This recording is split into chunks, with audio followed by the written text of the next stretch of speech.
जय श्री राम दोस्तों, आप सभी का स्वागत है अक्षय वशिष्ठ और शो पे, जहां पर हम बात करते हैं गोस्ट एक्टिविटीज, पैरानॉर्मल एक्टिविटीज और ऐसी बहुत सारी एंटिटीज के बारे में, जैसे कि भूत प्रेत, पिशाच, कर्ण पिशाचनी, ब्रह्म राक्षस।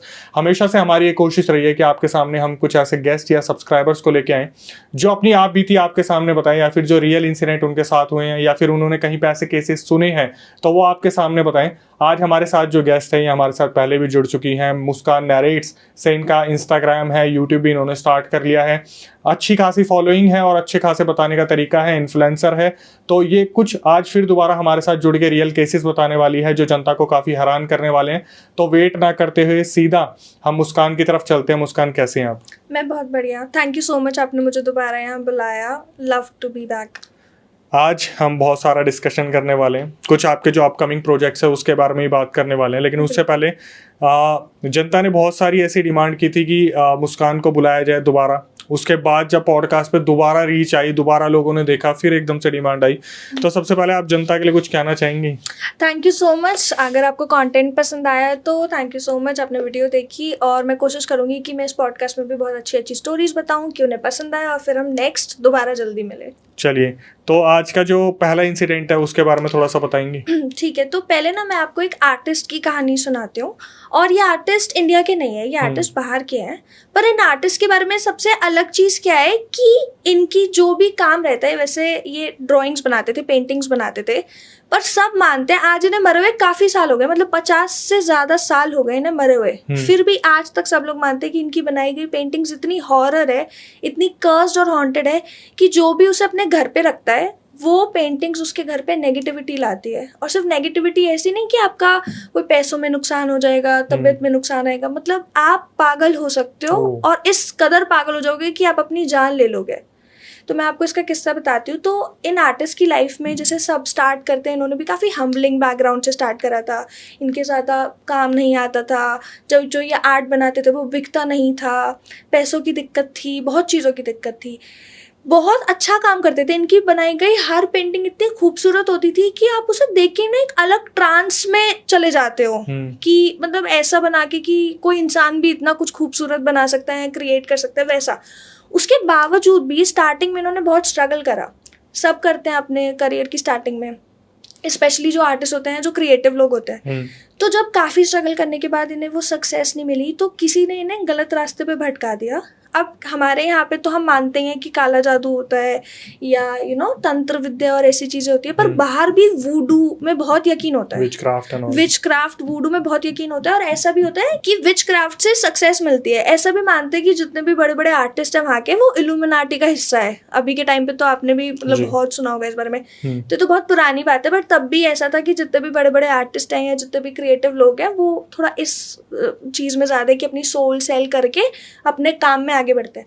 तो इसको भी किसी ने भड़का दिया, इनको भी, कि अगर आपको आगे बढ़ना है, अगर आप चाहते हो कि आपका आर्ट भी बहुत ज़्यादा बिके, बहुत वैल्यू पे बिके, तो आप भी इन चीज़ों में लग जाओ।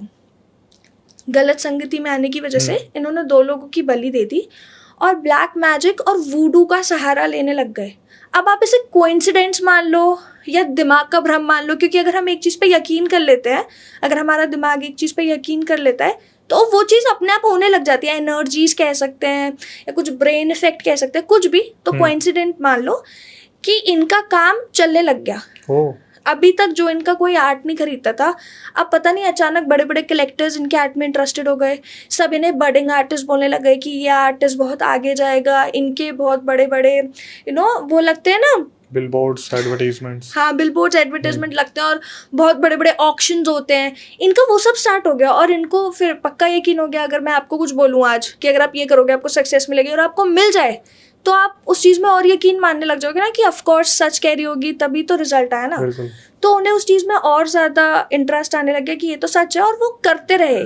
उन्होंने और ब्लैक मैजिक का सहारा लिया और लोगों की बलि चढ़ानी स्टार्ट करी। और उनका आर्ट जो कि एक टाइम पे बहुत ब्यूटीफुल था, बहुत ही ज़्यादा इनोसेंट था, डार्क होता गया। तो स्टार्टिंग की तो उनकी पेंटिंग्स कहाँ हैं किसी को नहीं पता, पर उनके अमीर होने के बाद ना उन्होंने जो भी पेंटिंग्स बनाई, जितने लोगों ने वो अपने घर पे लेके गए या रखी या खरीदी, उन सबके साथ अजीब चीज़ें होने लग गई।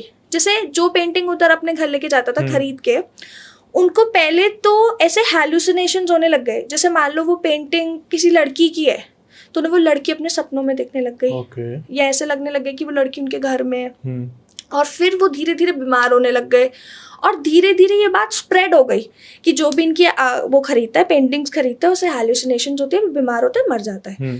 अब ये देख के कलेक्टर्स का और शौक बढ़ गया कि कोई एक ऐसा आर्टिस्ट है जो इतना डार्क आर्ट बनाता है कि उसकी पेंटिंग्स के बाद, खरीदने के बाद लोग मर रहे हैं। जो वैल्यू भी मान लो 1 करोड़ थी, वो बढ़ के 10 करोड़ हो गई इनके आर्ट की, तो इन्हें और सक्सेस मिली।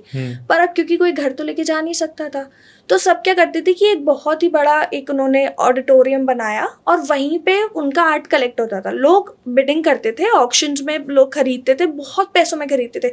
बड़े बड़े बिजनेसमैन, एक्टर, एक्ट्रेसेस, कलेक्टर्स खरीदते थे और उसी ऑडिटोरियम में रखते थे, कोई अपने घर नहीं लेके जाता था। अब क्योंकि इतना ज़्यादा ये फेमस हो गए अपने आर्ट के चक्कर में, इतना उसके चक्कर में ये फेमस हो गए, रूमर के चक्कर में, कि ये इतना हॉन्टेड कुछ बनाते कि लोग पागल होके मर ही जाते हैं, कि और इंटरेस्ट बढ़ने लगा लोगों का। तो एक कलेक्टर थे, उन्होंने सोचा कि यार ये तो मैं मानता नहीं हूँ कि ऐसा कुछ होता है काला जादू, क्योंकि बहुत लोग नहीं मानते काला जादू और ये सब में। उन्होंने बोला ये सब तो मैं मानता नहीं हूँ, मैं पेंटिंग खरीदूंगा, अपने घर रखूंगा और उसे हाई वैल्यू में बेचूंगा। क्योंकि कलेक्टर्स ऐसे ही करते हैं कि जो आर्टिस्ट फेमस होता है उनकी पेंटिंग्स महंगे में खरीदते हैं, कुछ टाइम तक रखते हैं, वैल्यू बढ़ती है तो बेच देते हैं। तो उन्होंने सोचा ये तो बहुत अच्छी इन्वेस्टमेंट है, मैं पहला आदमी होऊंगा जो इसकी पेंटिंग घर लेके जा रहा हूँ, तो मैं तो कितने महंगे में ही बेच सकता हूँ।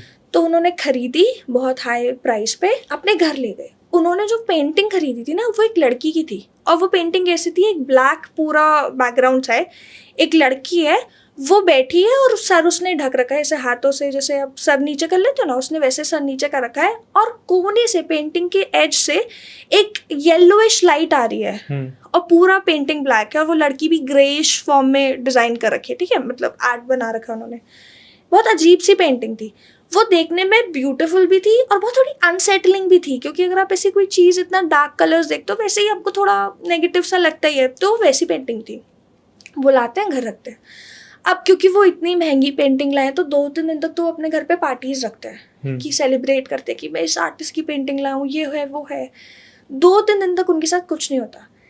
अब पहले ही वो बहुत अमीर है, तो उनका बहुत बड़ा घर होता है, बहुत ज़्यादा हाउस स्टाफ होता है, बहुत ज़्यादा नौकर वगैरह सब होते हैं उनके घर में। 3 दिन बाद क्या होता है कि रात के 2 बजे से लेके 4 बजे के बीच में वो बताते हैं कि वो, उनका कहना है कि उनको वो लड़की दिखती है, जो लड़की की पेंटिंग है ना, वो लड़की उन्हें अपने घर में दिखती है। अब क्योंकि बहुत बड़ा घर है, तो उनको क्या लगता है कि वो लड़की एक कमरे से दूसरे कमरे में हंसती हुई भागते हुए जा रही है, जैसे बच्चे खेलते हैं वैसे जा रही है, एक कमरे से दूसरे कमरे में, दूसरे से तीसरे, हंस रही है, पूरे घर में आवाज़ गूंज रही है उसकी खिलखिलाने की, हंसने की।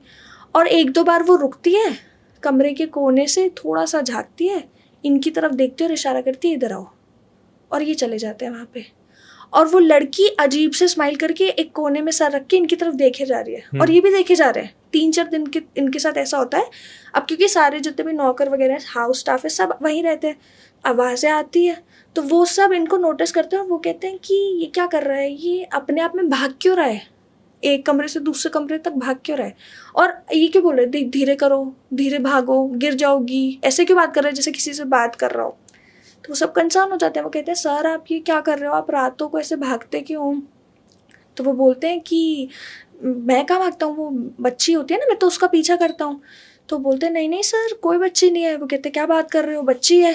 कहते हैं नहीं सर कोई बच्ची नहीं है, आप ही एक कमरे से दूसरे कमरे में भागते हो, कमरे की दहलीज पे बैठते हो और जोर जोर से हंसने लग जाते हो, हिलने लग जाते हो इधर, मतलब जैसे कोई वो चेयर्स होती है ना जो रॉकिंग चेयर्स होती है, वैसे हिलने लग जाते हो जैसे आप कहीं बैठे हो। वो कहते हैं नहीं नहीं बच्चे है। तो कहते हैं चलो हम आपको CCTV दिखाते हैं, हम आपको दिखाते हैं कि कैमराज वैमरा सब चीज़ में दिखाते हैं। हर चीज़ में दिखा के पता चलता है कि वो तो अपने आप से ही बात कर रहा है। सारा स्टाफ कह रहा है कि आप तो अपने आप ही भाग रहे हो, खेल रहे हो, बात कर रहे हो, पर वो कह रहे नहीं ये तो नहीं कैमरा में, ये तो नहीं। तब भी कैमरा में दिख रही उसे कैमरा में भी वो लड़की दिख रही, कह रही ये तो नहीं, तुम लोग को नहीं दिख रही। मतलब उसको इतने ज्यादा हैलुसिनेशंस होते, इतना ज्यादा यकीन होता कि ये तो नहीं, तुमको नहीं दिख रही, कैमरा में ही तो है। वो कहते हैं नहीं सर ऐसा कुछ भी नहीं है, कोई भी नहीं है, कैमरा में कोई भी नहीं है। तो वो मानता ही नहीं। धीरे धीरे ना उसकी हालत बिगड़ती जाती है, हालत ऐसी बिगड़ जाती है कि अब तो 2 से 4 के बीच में दिख रही थी, अब पूरे दिन वो किसी ना किसी से बात करते रहता है ऐसे कि बेटा ध्यान से, बेटा खा लो। एक टाइम इतना हालत बिगड़ जाती है उसकी कि वो डाइनिंग टेबल पे या आपका जो खाना वाना खाते हो वहाँ टेबल पे बैठते हो ना, सुबह कहते हैं कि बच्ची के लिए भी ब्रेकफास्ट लगाओ, दोपहर को कहते हैं लंच लगाओ, रात को कहते मेरे साथ डिनर कर रही है। ऐसे ही हवा में एक नैपकिन सा लेके ऐसा कि किसी का मुंह पोंछ रहा हो। मतलब उसका इतना यकीन बढ़ जाता है कि बच्ची है और वो उसे अपने बच्चे की तरह ट्रीट करने लग जाता है। अब सारा हाउस स्टाफ परेशान हो जाता है कि ये क्या हो रहा है इसके साथ, ये क्या हो रहा है। और सारे हाउस स्टाफ को इस पेंटिंग की और इस सब की कहानी भी पता होती है कि एक ऐसा ऐसा आर्टिस्ट था, वो मर गया, उसकी पेंटिंग्स ऐसे ऐसे बिकती हैं और नेगेटिव होती है। हाउस स्टाफ नोटिस करता है कि जो कलेक्टर अभी तक इतना रिच था उसके लॉसेस ज्यादा होने लगे और इसे किसी चीज से फर्क ही नहीं पड़ रहा। ये उस पेंटिंग में खोया हुआ है, इसका काम भी नहीं चल रहा, इसके लॉसेस भी हो रहे, सब कुछ हो रहा है। तो अब हाउस स्टाफ कोई आपके साथ इतने सालों तक काम करते हैं तो एक अटैचमेंट भी हो जाती है। उसके परिवार वालों को बताते हैं कि देखो यार, आपके ये तो बहुत हालत खराब हो रही है, कुछ करो कुछ करो। उसके घर से कुछ लोग आते हैं